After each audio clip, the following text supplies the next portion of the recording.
Okay.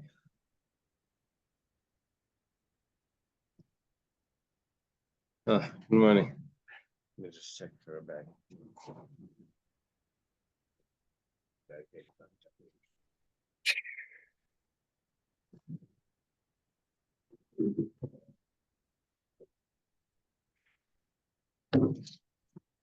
Been off caffeine for a while. Two years. Yeah, same. You want some chamomile tea? I got here. It's good peppermint. Yes. Are there any what besides having more energy with caffeine, is there any other studies with side effects? They say there are health benefits to caffeine. Health benefits? Yeah. I don't know.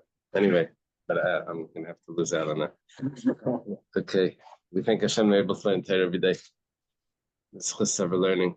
Face of English immediately. Learning. And then Nishma of the Basra Daf, and also for Shlema Fafndav Ben Sarah, Gedali gets all the as okay, we're holding on the bottom of Kuf Mem Ches in base. 2 lines from the bottom, Amar of Sheshas, right after the parentheses. 148b. Okay, so Rav Sheshas says, Amar Rav Sheshas, Yitel b'Yizka b'Yachzik b'Yichkina Kulan Lashem. We learned before that there's, we're talking about a Matna Shchivmir, a person on his deathbed, that he's giving, is distributing his property as gifts to different people. We learned before that there were certain expressions that didn't work. One of them was, if he said, you should live in that property, right? We said that wasn't considered an expression of a gift. Anyway, now he says, if he uses these expressions, this is acceptable. This is considered a gift. What are the expressions? So Yitel means he should take the property. Yizkem, he should gain the property. Yachzik, he should take possession. Yikne, he should acquire. All of them work. Those are all considered gifts and they're all fine. The expressions work. The Masnisa Tana in the Brisa would also taught Af Yachsis the Yoras, Beroy Yarsha, Rabbi Yechim Breki. It's also taught that if you use this expression of inheritance, which means you should receive it as an inheritance, or you should inherit, if we're talking about someone that's fit to inherit, then that would work, because Rabbi Yechim Breki holds that you can reallocate the inheritance differently than the way it's prescribed, for as long as that person was fit to inherit. That was the opinion of Rabbi Yechim Breki. You can give one son more than the others, according to Rabbi Yechim Breki. So if you use the expression of inheritance, that would also work, according to Rabbi Yechim Breki. Okay. They have a question.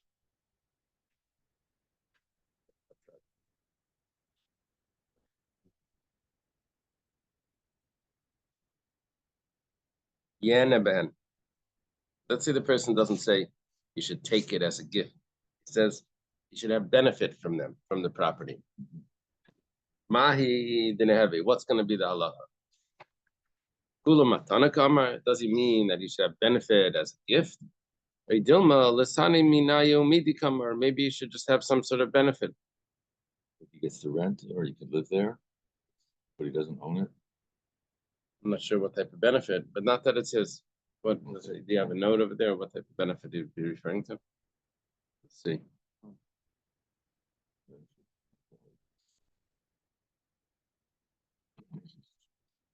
Does he mean that he should benefit as it's his own property? Or does he just mean he'll get some sort of benefit from it? I don't know. Come over for a meal one day. Doesn't mean that he's giving it to him as a gift. Right? Just like the other one, he said he should live in the property. Doesn't mean it's his, but he should. It actually meant nothing because there was no transaction. Can you leave it for one person, but another person could live there?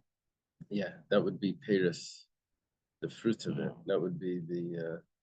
And did we say that about taking the Paris? Doesn't take this if the owner of the Yeah. Either plenty of advice. Yoichel plenty pairs decals that probably to live in that. But what does he own? Yeah, I would have to give him some sort of ownership for it to be valid. Okay. For example, that he wouldn't give it fully over to someone who would just let him use it, and after that person used it, like someone else could use it. Oh, yeah. Could it be something like that? Yeah.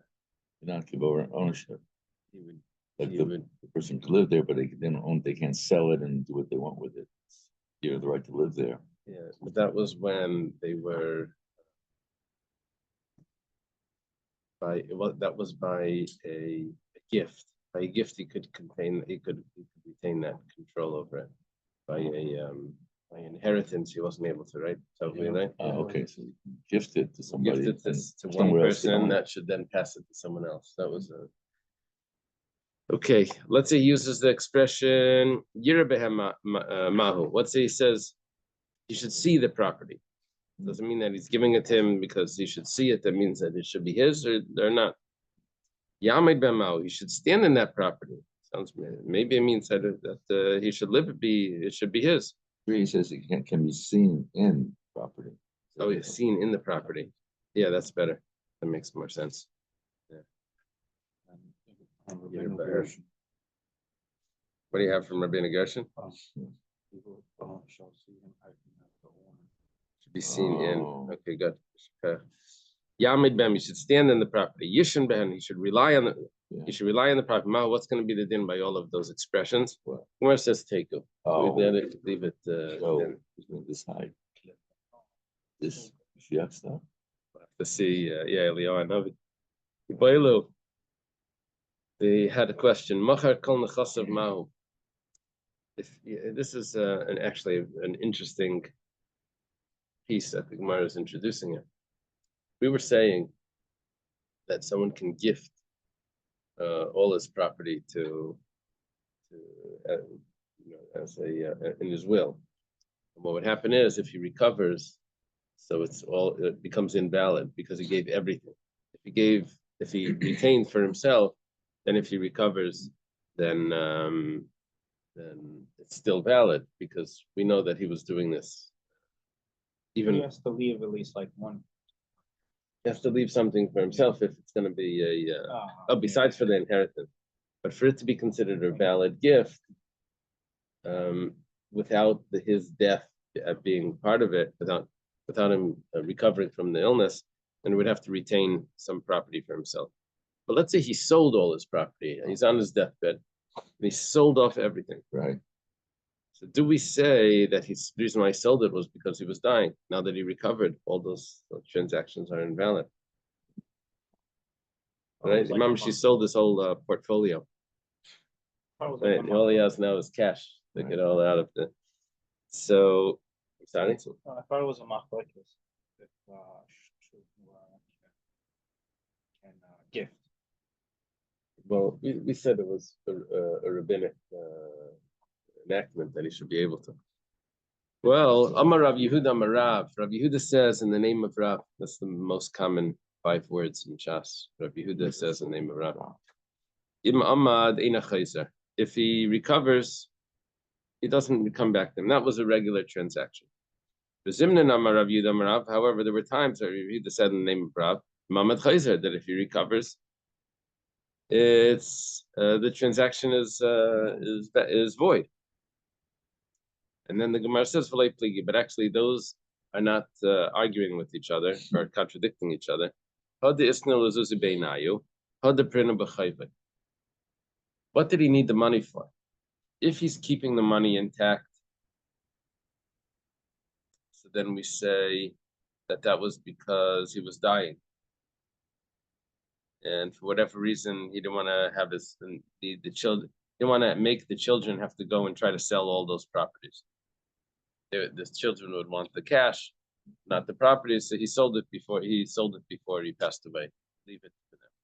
But it could be he wanted to pay up all his credit card bills. Mm-hmm. And that didn't have to do with him dying. That he wanted to do before he dies. But that was something that he wanted to do anyway. He wanted to pay it up. So if the money is still there, held in the same shoebox, that he has all this money, and so then we say that was because he was dying. But if it's because he was, the money's not here, the money he used to pay up all his debts, so then we say that he wanted to do even if he didn't die, even if he would recover from the illness. But it was just to buy a cemetery plot. So he's not dead, so he doesn't need it. You get a return on the money.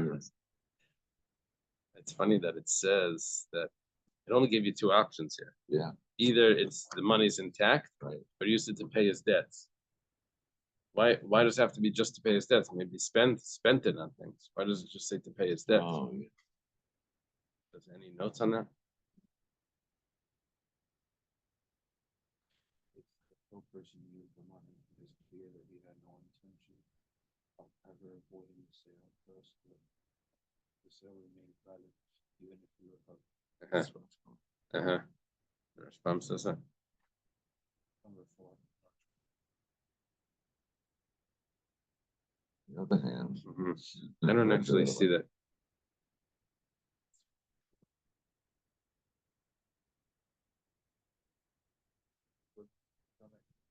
I don't see that in the Rashbam. Maybe I missed it somewhere. Okay. It's like purchasing something you're not like sure if it's gonna fit or not, and then you ask them and they're like, "Oh, just bring the receipt and you just return it." Right. So if you're not sure, you're gonna hold on to the receipt, and then here like the same thing with cash.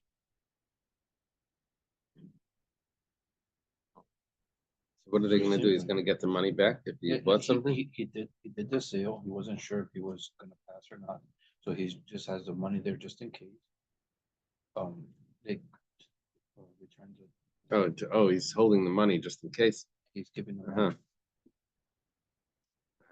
That I don't know if it's exactly like that. I understood that what he's doing is we're saying that there's an umdame here. There's an assumed stipulation that he was selling it just because he understood that he was going to die. Now, why was he selling it?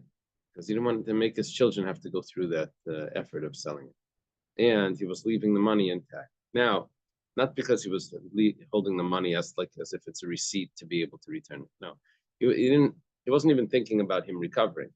He didn't have that in mind. If I recover, he sold it because he thought he's dying. But that's the whole point, that he only sold it because he thought he was dying. And we're accepting that as a stipulation.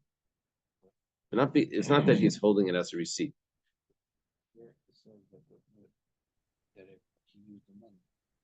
If he used the money, he wasn't gonna put it back, so it was not even for his heirs. then yeah. So that means that you see he used the money.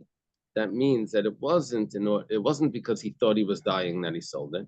He sold it because he knew he wanted to spend on other things, but that didn't have to do with his death, right? Okay.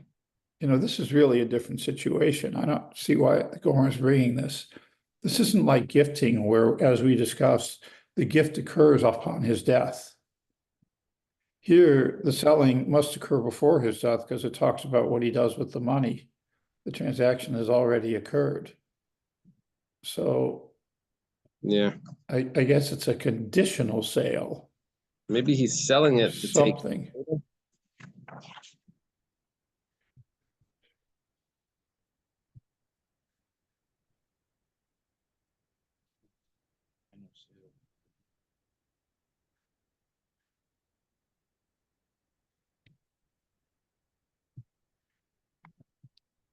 Just go back to Well, if you look at conditional sale and the purchase of house, that maybe the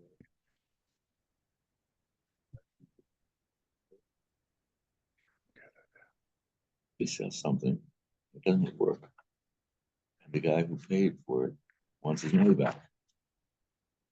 The guy's dead already. do all the investigation before.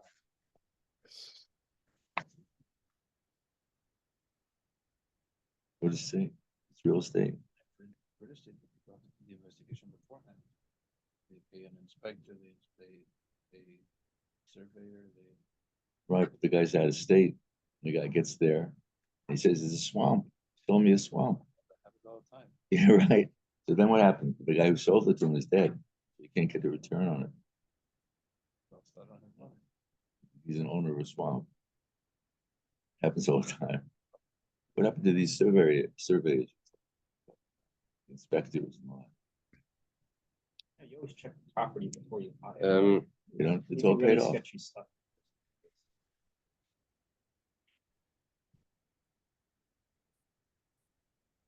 there must be that it's being sold for after his death, or else there wouldn't have to do with the Matna Shemira.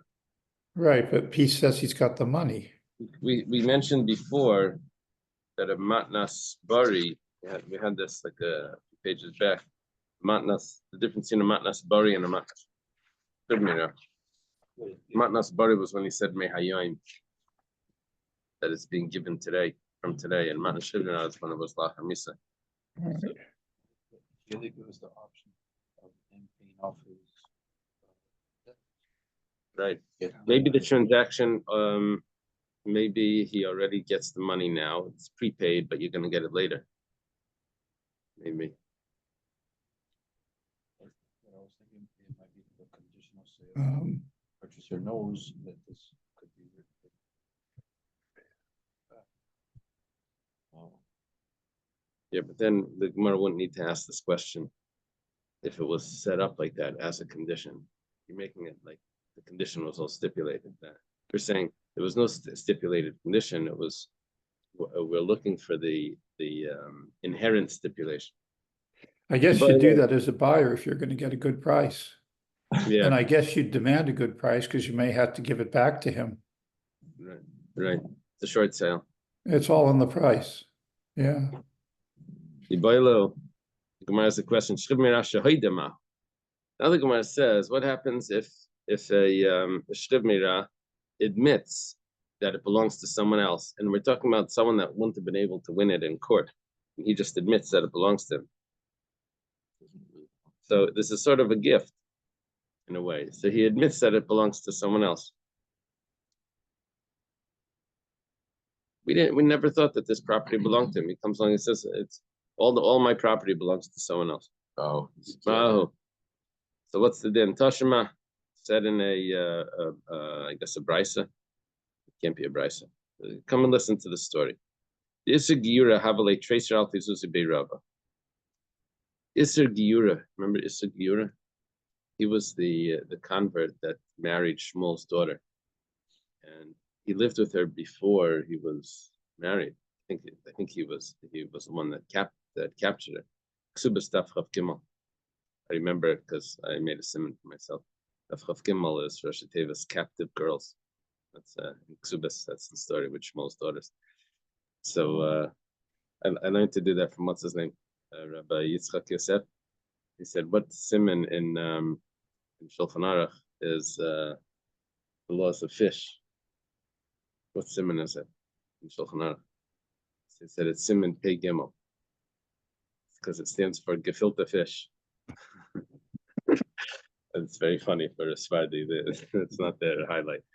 So anyway, so over there's a story where Shmuel's daughters were taken captive, and anyway, one of them ends up marrying the daughter, but she was conceived before the father converted. She conceived and she was pregnant with someone Mari, and in the Gemara he's called Mari bar Rachel because the mother's name was Rachel. Oh, Mari, yeah. yeah, yesterday you mentioned that. Okay, so Isagira Havali Chase Alvis is Bei Rava. Isagira has these 12,000 coins in the house of Rava. Rav Mari Bray.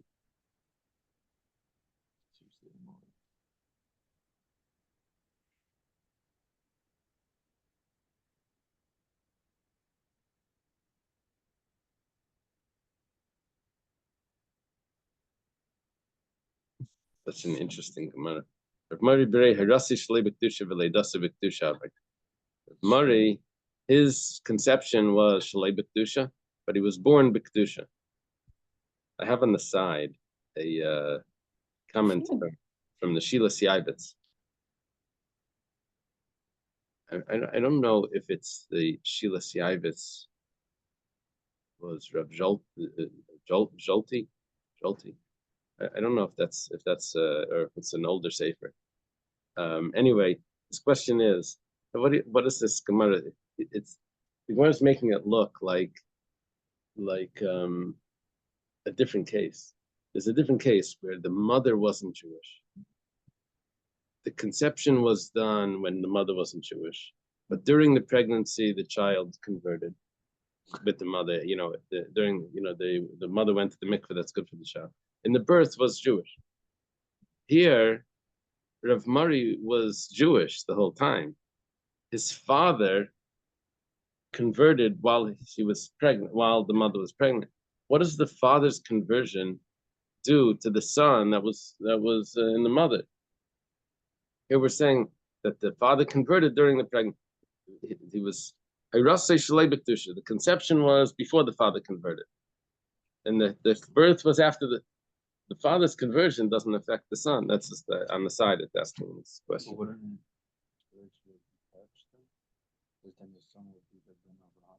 The son is not a convert. The son is what do we call the son? I don't know. From birth.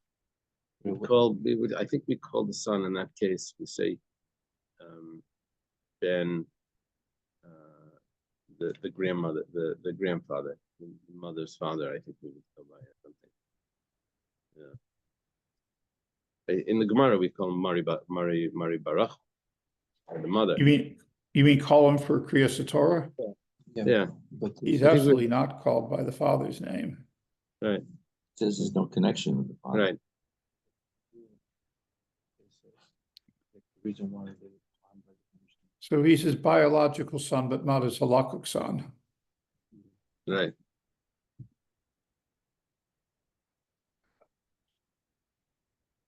Yeah. Okay. So, So he's not an heir.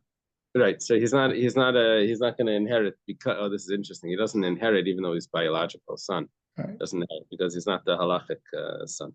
Ubei Rav Hava. What does that mean? That he was in yeshiva? Right. What is he? A special status? Expresses that. I don't know. And the Gemara is called Mari Barachal. Amar Rava. So Rava says, Rav Mari Lahani Zuzi. Now Rava is holding on to this money, 12,000 coins, and Isagura, I guess, is dying. And he says, how is Rav Mari going to get this money? Ibi Yerusha, really Rav is going to be able to keep the money, because if you take possession from the property of a convert, it becomes yours, right? When he dies, you can take possession. Ibi Yerusha, if he thinks that he's going to inherit it, his father is the one that owned the money. So if it's going to go to inheritance, Salav by Yerusha, he doesn't inherit him. He's not related to him. Even Matana, if he's going to give it to him as a gift. Listen to this. This is a surprising comment. Matna Shchiv Mira ki Yerusha Shavir Rabbanan. Matna Shchiv Mira works like inheritance. Kol hechadisa b'Yerusha yisem Matana. If there's inheritance there, then you can give the gift.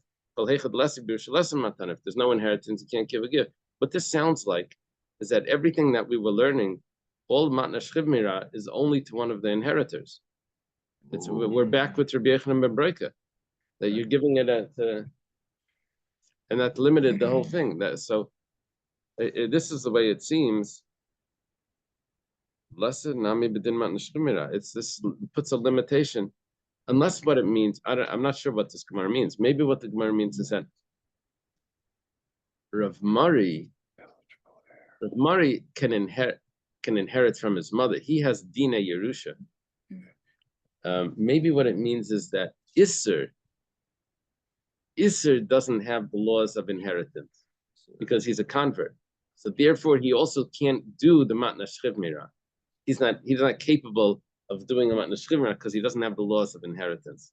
No, they institute. That must be the pshat. Yeah, that's right. Okay, so Ibe Mashicha, maybe Rav Mari's gonna pull it. says less than gabi. He's not standing it. Maybe you can do an exchange. It says ein matbei nikna b'chalipin. You can't do an exchange with coins. That right? You can do exchange with items, with the personal thing. Yagav karka. Maybe he can give him land, and together with the land, there's this concept called agav, where once you acquire the land, you can get also personality along with it. So less liara, but Issa didn't have any land. Even my mitzlashtan. Maybe what he can do is he can get all three of us in a room, and he's going to say that you have money that's in your hands. I deposit it by you or whatever. I want you, instead of giving it to me, give it to him, and that you're able to do. So it says, Ishalachli, if Isser calls for me, Le'azilna, I'm not going to go. So the only way to do that sort of transaction, to skip where it goes, is when you have all three together. He says, I'm not going to show up. So Maskavla Ravika Breder the Ravami, according to this, Amai Veloidi Isser the Halin Zuzi the Rav Marnin by Daisa. You had a question before. Question was, let's say the Shchiv Miras says,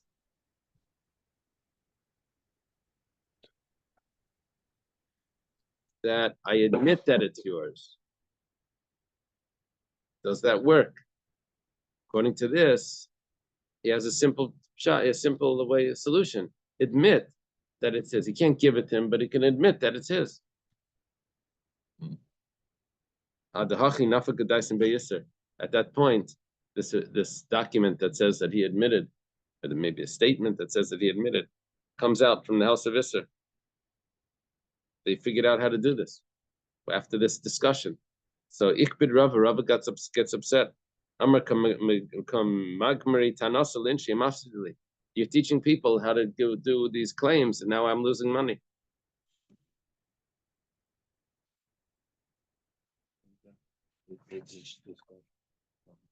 Yeah, they had this discussion in the yeshiva, and somehow they, when you need to know stuff, it comes around your, to get the information. It's on Dan's deals. Dan's deals. So, where to get the best sales. So one of the comments explained that Rava was the Gabbai Tzedakah in his town, and he'd already committed this money for that purpose.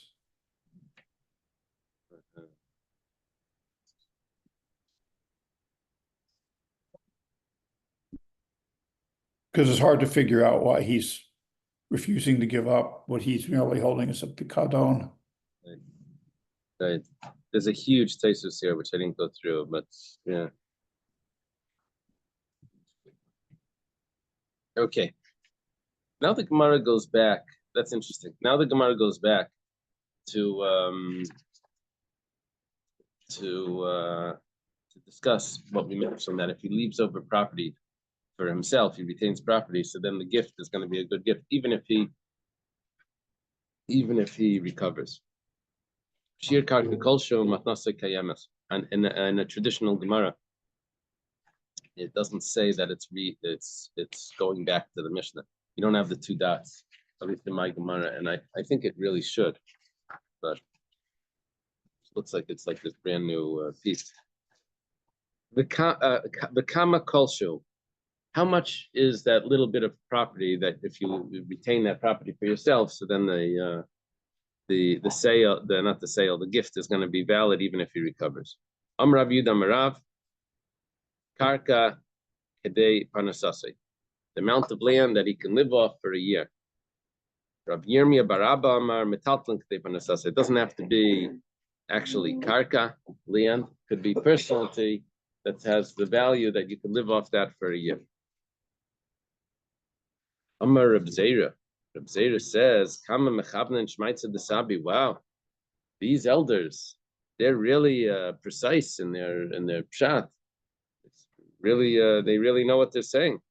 Karka time, what's the reason my land is if he retains some land, so then the sale, then the gift is going to be valid, is because if he recovers, he'll have what to live on, right? Like his Social Security. Metaltlin nami. So by metaltlin also. So ikai samachala. If he recovers, he'll be able to live off that. So it's good. He has this insurance type of thing. That's so. Therefore, everything else is given as a gift. Maskefla Rabbi Yosef. Rabbi Yosef asked, "Umay kavanta mandamer metaltlin karkatanan mandamer kdei panasase kol shutanan." Rabbi Yosef says, "What, Reb Zera? Why are you so impressed with what they said? I'm not impressed at all. What they said is so inaccurate. It's the Mishnah said shir karka kolshu. If he leaves over any amount of realty, comes along Rav Yehuda Amarav and says it needs to be realty the amount of that he can live for a year. He says, well, that's not what the Mishnah said. The Mishnah said any amount. And then the other opinion, Rabbi Yirmiyah bar Abba says it could even be metalpalin, it could even be personality, but the Mishnah says realty. So neither of them really are consistent with what the Mishnah really said.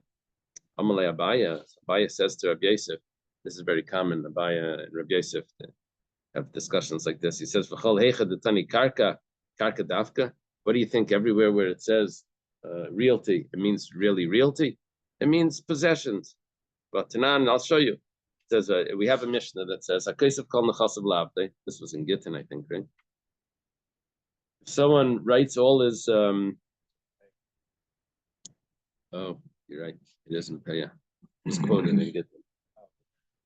If someone writes all his possessions over to his servant, so Yetzer ben Chayrin. That's right. He didn't write it to the servant though. He wrote. Did he write? He gave it to the servant. No, he gave all his possessions in a document that gave it to Yitzchak. So close.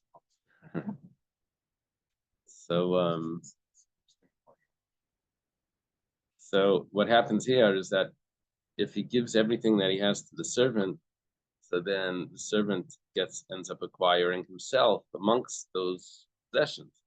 He owns himself. That means he's free. So Yatza ben Chayrin, he goes free. Shir karka kolshu. If he doesn't give everything over, he leaves over some property, some realty. Then la Yatza ben Chayrin, he doesn't go free. Now he says, I'm giving almost all my possessions, but not everything to you. So what is he retaining for himself? Even though it uses the word realty, but really what he means is, or possibly what he means is, the Eved. And he's calling the Eved realty. Now, I know that sometimes there's certain halachas that an Eved has halachas just like realty. You don't make a shvua on the karka. You don't also make a shvua on Eved. There's like some comparisons there. Whatever the case is, you see that you can use the word realty even when it's not realty. He's saying that he's keeping for himself, he's giving everything to the slave, except for one item. Which item is he keeping for himself? The slave. Now, in the term that he's using for that item is karka. It's realty. Reb Shimon Aimer, Reb Shimon says, he has to use a different expression. He has to say, except for 1/10,000th of it, and that would be referring to the Eved.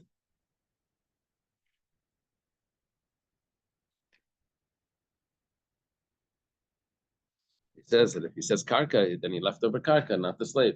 That's okay. But whatever the case is, we see according to the Tanakama that this is what Abai is telling Rabbi Yosef, that the word karka doesn't necessarily mean karka. Amar Avdimi bar Yosef, Amar Rabbi Lazar.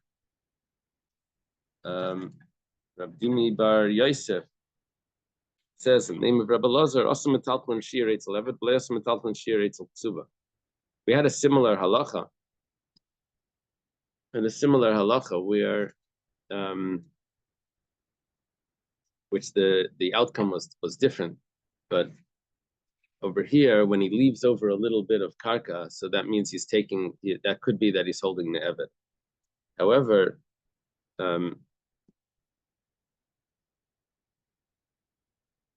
if someone is distributing his property to his children, and he lists his wife amongst them, he says that the boys are going to get this and my wife is going to get that property. So it says if she's there and she's quiet, that means she's accepting that as her ksuba. She's Michael her ksuba. So what Rav Dimi Bar Yosef is saying, named Rabbi Lazar, is that when he does that, that's only if it's by an eved. When he says karka, property, it doesn't necessarily mean property. It means the eved. However, by a ksuba, it has to be actual property. It has to be actual realty that he's leaving over, not personality. Because if he's giving properties out to the sons and he leaves his wife some personality, then it doesn't mean that she was Michael the ksuba. It's only if it's actual property. Okay. That has to be literally realty. Now it says what happened over here? This is the question that Abaya is asking to Rabbi Yosef. The Gemara says, "Hasam b'dinhu d'lei lisnei karka." Over there, it shouldn't have said that it was talking about karka. By the Tani Reisha, Rabbi Kibar mekarka kolshu chayavas bepei bikurim lechlei pruzvu lechteim nechasim shen lachayis because of saraf hazaka shemachik tani karka. It didn't really over there. That was in context where we're dealing. That story with the giving property to the Eved, that was in a context where we're dealing with property because it started off with all the halachas of karka. If you have any karka, then you're chayiv in peya, then you're chayiv in bikurim, and you can also make a prusbal, and you can also do acquisitions with to acquire other things along with that property. And then in that context, we also said that what happens if you give your property to a Eved and you leave over some of the property. But it was only because we were talking about property that we mentioned property. But otherwise, over here, when the Mishnah says Shia Karka Kolshu, it must probably exact. It's probably precise. Shemachik Tani Karka. Over there it said Karka, but over here, Rabbi Yosef has a point. Rabbi Yosef has a point. It said Karka, it means Karka. Okay, now the Gemara says, Rabbi is continuing. Rabbi Yosef had a problem with what they said because they said that Mishnah says that if you leave over any amount of property, and they said it has to be the amount of property that you can live off for a year, or even metaltlin, you can live off for a year. So Rabbi Yosef wasn't impressed with this because it wasn't consistent with the Mishnah. So Abaya says, what do you think? Every time it says kolshu, any amount, it means any amount. It means specific amounts also. V'atanan, look at what it says. Rabbi Yosef ben Hurkan Asaimer. Rabbi Yosef ben Hurkan says, Chamish recheles kaises mana ufras. If you have 5 sheep, you have to give rashis hagez. You have to give the certain after you shear the wool of 5 sheep, you have to give a certain amount to the Kohen. So how much wool comes off these sheep? You have 5 sheep. Mana pras, each one is a mana and a half. They have a spacious agez. That each one a mana and a half or altogether a mana. Each so then you chayev in giving the Kohen his gift. The Chacham say Chamash recheles cases kol shein. Any amount that they give up, as long as the total amount at the end is the right amount. What? How much is a kol shein? Amarav mano pras. We said kol shein, and now we have a whole amount, a measurement for how much a kol shein is. As long as it's divided up, that each that's 1/5 in each one of them will equal the total that's necessary. So we're seeing that a kolshu is not necessarily any amount; it has a specific amount. Gemara says, really over there, we shouldn't have said kolshu. Why did the Tanakama shiur rabba? Because the first opinion was a very large amount, so the second opinion was Amar Iu Nami Shirazuta. He was saying a smaller amount. Karlu kolshu, he says any amount. In other words, that's the way he was going to describe smaller amount than the. Oh no, it doesn't have to be. It could be anything. And how much is anything? Oh, it's a significant amount. But because it was in contrast to the first opinion, he called it any amount. Okay, let's leave it over here. Wow. So we're on, Yeah, we're up to Pshita and Kufman. We get wheat from barley. Okay, have a good Shabbos, everyone. Wow. Shabbos, thank you.